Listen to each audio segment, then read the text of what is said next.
नमस्कार स्वामी जी। और आज हम आपसे जानना चाह रहे हैं कि आपने जो ये वैद्यशाला का आप प्रयोग कर रहे हो, यहाँ दवाइयाँ बना रहे हो, ये दवाइयाँ कौन कौन सी हैं, किस प्रकार इनको बनाते हैं, किस प्रकार से लोग इसका लाभ उठा सकते हैं, कहाँ पर आपकी ये आपकी वैद्यशाला है, इसके बारे में हमें थोड़ा सा बताइए आज। नमस्कार जी, मेरा नाम संजीव आर्य, पंचगव्य गौधाम कंसाला, ये जिला रोहतक में पड़ता है, सोनीपत रोहतक रोड पे गांव कंसाला के अंदर। यहाँ पे गौशाला है, प्राकृतिक गौशाला, उसी के अंदर ये जो वैद्यशाला है उसी के अंदर बनाई हुई है। क्योंकि हम जो गाय के जो 5 गव्य हैं उन्हीं को लेकर और जो भी सूक्ष्म जड़ी बूटियाँ हैं उन्हीं के द्वारा, उन्हीं के मिश्रण के द्वारा ही हम ये औषधियाँ तैयार करते हैं। और ये समस्त जो शरीर पर काम करती हैं, सब बीमारियों पर काम करती हैं ये औषधियाँ, क्योंकि ये प्राकृतिक हैं, बायोटेक हैं। इसके अंदर कोई भी एंटीबायोटिक या कोई भी स्टेरॉइड वगैरह, केमिकल वगैरह नहीं है। और ये जो जड़ी बूटियाँ हैं इनको हम, इनका जो संग्रह की जो विधि है वो हम प्राकृतिक तरीके से जंगलों से या कुछ मार्केट से जिसकी हमें पहचान है शुद्धता की, उन्हीं को लेकर आते हैं और उनको हम यहाँ सुखाकर, हम गर्मी के जो महीने आते हैं उनके अंदर हम इन जड़ी बूटियों को सुखाते हैं, इनकी फिर पिसाई करते हैं और इनको हम एयर पैक करके रखते हैं। और जड़ी बूटियों का हम इस्तेमाल, ताज़ी जड़ी बूटियों का इस्तेमाल हम 1 साल तक ही करते हैं, उसके बाद में हम उसको फेंक देते हैं। क्योंकि जो जड़ी बूटियां हैं उनकी जो गुणवत्ता है, उनके अंदर जो वीर्य है वो 1 साल तक ही रहता है, उसके बाद में ये वीर्यहीन हो जाती हैं। तो बहुत ही ऐसे इस भारत के अंदर मेरे जो भी वैद्य भाई इस मेरी वीडियो को देख रहे हैं तो वो सब बड़े ध्यान से सुने कि औषधियों का जो प्रयोग है 1 साल से ज़्यादा ना करें। क्योंकि 1 साल के बाद में जो इनकी ताकत है, गुणवत्ता है, ये वीर्यहीन हो जाती हैं। तो ये अपना जो प्रभाव है वो कम दिखा पाती हैं बीमारी पर। स्वामी जी, जैसे हम कुछ जड़ी बूटियाँ हैं वो डायरेक्टली ले सकते हैं अपने आम तौर पर, लेकिन कुछ जड़ी बूटियाँ हैं जिनका हम डायरेक्ट इस्तेमाल नहीं कर सकते। तो उन जड़ी बूटियों को किस तरह से आप मिश्रण करके हमारे उपयोग के लायक बनाते हैं ताकि वो बीमारियों को ठीक कर सकते हैं? कुछ जड़ी बूटियों के नाम बताकर। और जो आपने बहुत अच्छा सवाल किया।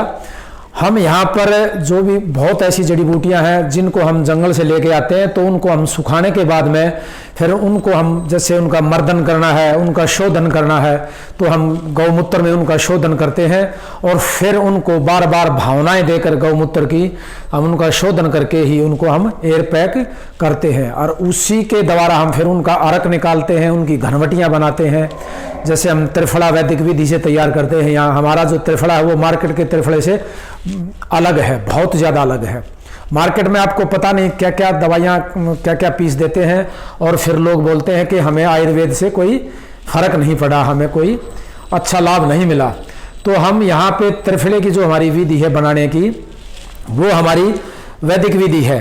हम त्रिफले को 1, 2, 3 अनुपात में तैयार करते हैं और जो भी हम तीनों फल लेके आते हैं, हरड़, बहेड़ा और आंवला, उनको हम बहुत ही ज़्यादा देखकर, अच्छी तरह उनकी गुणवत्ता पहचान कर कि वो ताज़ा हैं और अच्छे क्वालिटी के हैं तो ही लेकर आते हैं। और उनको फिर हम प्रोसेस करते हैं उनका गौमूत्र के अंदर और फिर उनको तोलकर 1, 2, 3 अनुपात में शुद्ध मात्रा में बनाते हैं। स्वामी जी, आपने जो ये दवाइयाँ बनाई हुई हैं, क्या आप हमें एक बार बताएंगे कि किस किस रोग में हम इनका इस्तेमाल कर सकते हैं? जैसे ये है हमारा पित्त शामक चूर्ण, ये जो भी पित्त के विकार हैं उन सब को ठीक करता है। सुबह, शाम, दोपहर हम इसको रोग के अनुसार ले सकते हैं। इसकी मात्रा रोगी को देखकर ही निर्धारित की जाती है।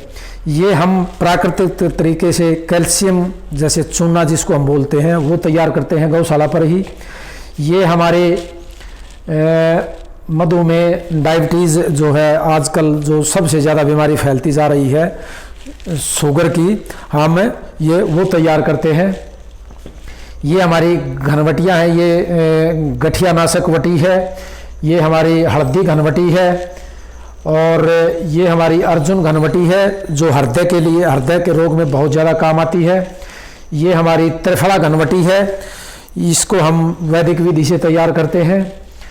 और ये हमारी क्रैक, जिसको हम बोलते हैं ना क्रैकवटी, जैसे कैंसर में भी काम आती है, कोई गांठ हो शरीर के अंदर, फोड़ा फुंसी हो, उसके अंदर भी बहुत ज़्यादा काम आती है। ये हम अर्क तैयार करते हैं, जैसे ये आगे अर्क है, ये हमने गिलोय सुखा रखी है। जैसे जड़ी बूटियों को सुखाते हैं हम दिन के अंदर धूप में, और फिर हम इनको अंदर रख लेते हैं रात को।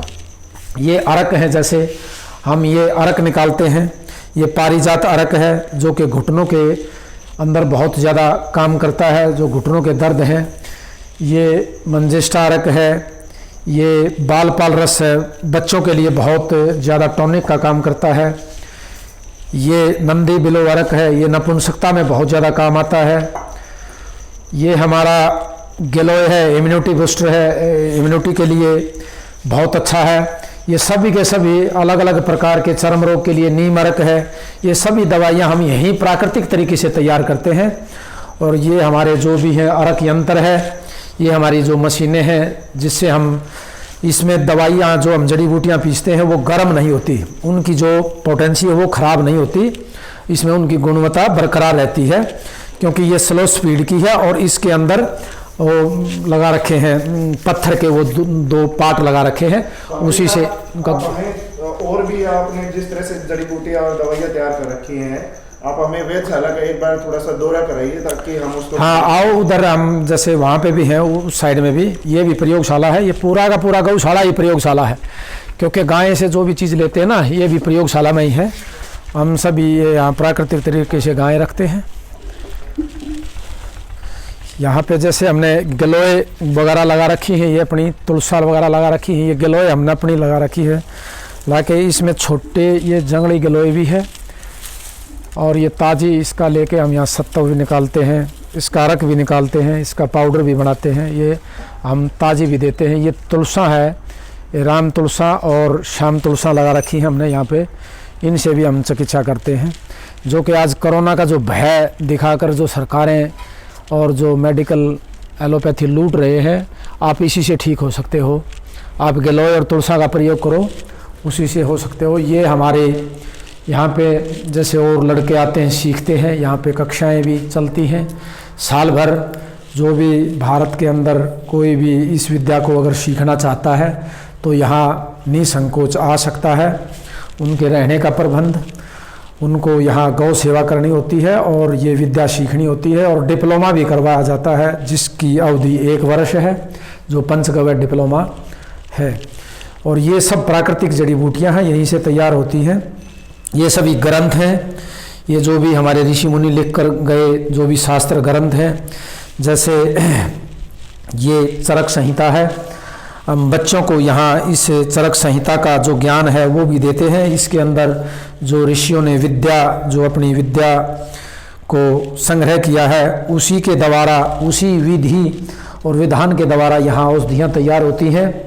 ये जैसे आचार्य बालकृष्ण जी ने, जैसे हर मेखला, ये ग्रंथ है बहुत पुराने पुराने, वनौषधि चंद्रोदय है, वैद प्रसारक्रम है, ये सब की सब इन्हीं शास्त्रों से जो विधि है उसी के द्वारा शुद्धता के आधार पर ये दवाइयाँ तैयार की जाती हैं। ये हम नासिका बनाते हैं, जो कितना ही भी पुराना माइग्रेन हो, चाहे 25-30 साल पुराना माइग्रेन हो, सिर के अंदर दर्द हो, पैरालाइसिस हो, कान का पर्दा फटा हुआ हो, सिर में अगर रूसी डैंड्रफ हो, बाल अगर उड़ चुके हों या बाल कमज़ोर हो चुके हों, नेत्र कमज़ोर हो चुके हों, कान कमज़ोर हो चुके हों, खराटे वगैरह आते हों, सब के अंदर कंठ से ऊपर समस्त विकारों में ये पंचगव्य नासिका घृत है, जिसके अंदर हम कुछ जड़ी बूटियाँ मिलाते हैं और घृत पाक करते हैं।